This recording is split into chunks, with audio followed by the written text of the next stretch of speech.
जय श्री कृष्णा। मेरे प्यारे भाई बहनों, आज के इस सुबह के मंगलमयी सत्संग में आपका हार्दिक स्वागत है। आशा करता हूँ आप सभी स्वस्थ और प्रसन्नचित होंगे। आज हम बात करेंगे मिथुन राशि के मेरे उन प्यारे बंधुओं की जिन्होंने वर्ष 2008 में जीवन की नई राहों पर कदम रखा। आइए देखें ग्रहों की क्या चाल थी आपके लिए और उन अनुभवों से हमें क्या सीखना है जो हमारे अंतर्मन को एक नई दिशा दे। वर्ष 2008 में मिथुन राशि वालों के लिए देवगुरु बृहस्पति आपके सप्तम भाव में विराजमान थे, जो संबंधों में मधुरता और साझेदारी में शुभ फल का संकेत दे रहा था। वहीं शनिदेव आपके पराक्रम भाव में गोचर कर रहे थे, जो आपके साहस और परिश्रम को नई ऊर्जा दे रहे थे, लेकिन साथ ही छोटी मोटी बाधाएं और जिम्मेदारियों का बोझ भी बढ़ा सकते थे। राहु आपके अष्टम भाव में था, जो अचानक लाभ या अप्रत्याशित बदलाव ला सकता था, जबकि केतु आपके द्वितीय भाव में वाणी और कुटुंब पर प्रभाव डाल रहा था। ये ग्रहों की स्थिति बताती है कि यह वर्ष आपके लिए संबंधों को मजबूत करने, अपनी वाणी पर नियंत्रण रखने और अपने प्रयासों में निरंतरता बनाए रखने का समय था। पारिवारिक जीवन में इस वर्ष संबंधों को संजोने और आपसी समझ बढ़ाने पर जोर रहा। सप्तम भाव में गुरु की उपस्थिति ने जीवन साथी और परिवार के सदस्यों के साथ आपके बंधन को और गहरा किया। वहीं करियर और आर्थिक मोर्चे पर यह वर्ष साझेदारी के माध्यम से प्रगति का अवसर लेकर आया। व्यापार में नए संबंध स्थापित हुए और नौकरी पेशा लोगों को अपने प्रयासों का फल मिला, यद्यपि इसमें कुछ देरी हो सकती थी।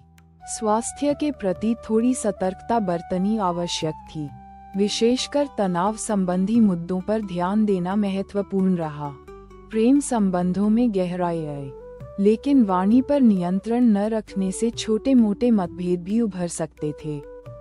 कुल मिलाकर यह वर्ष आपको धैर्य और समझदारी से आगे बढ़ने का संदेश देता है। एक बार की बात है, एक ऋषि अपने आश्रम में बैठे ध्यान कर रहे थे।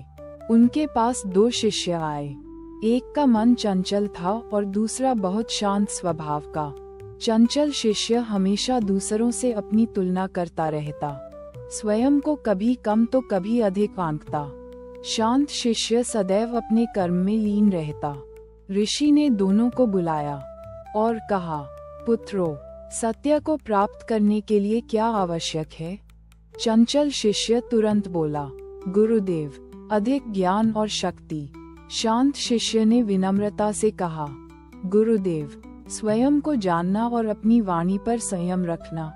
ऋषि मुस्कुराए और बोले, सत्य यही है कि हम अपनी क्षमताओं को पहचानें और दूसरों से अनावश्यक तुलना न करें। दूसरों की बातें सुनने से पहले अपने अंतर्मन की सुनें और अपनी वाणी से केवल प्रेम और सत्य का ही प्रसार करें। ये कथा मिथुन राशि के द्वंद्व स्वभाव को दर्शाती है और बताती है कि आंतरिक संतुलन ही वास्तविक शक्ति है। यही जीवन का सत्य है कि हमें अपनी यात्रा में अनेक प्रकार के अनुभवों से गुजरना पड़ता है। कुछ मधुर होते हैं, कुछ कड़वे, लेकिन हर अनुभव हमें कुछ सिखाता है। महत्वपूर्ण यह है कि हम हर परिस्थिति में अपने भीतर की शांति को न खोएं, अपनी सोच को सकारात्मक रखें, अपने रिश्तों को सम्मान दें और अपने कर्मों में निष्ठा बनाए रखें, क्योंकि परमात्मा ने हमें जो भी दिया है वह हमारी भलाई के लिए ही है। तो मेरे प्यारे बंधुओं, इस वर्ष के अनुभवों से सीखकर अपने जीवन को और भी समृद्ध बनाने के लिए प्रतिदिन भगवान विष्णु के ओम नमो भगवते वासुदेवाय मंत्र का 108 बार जाप करें।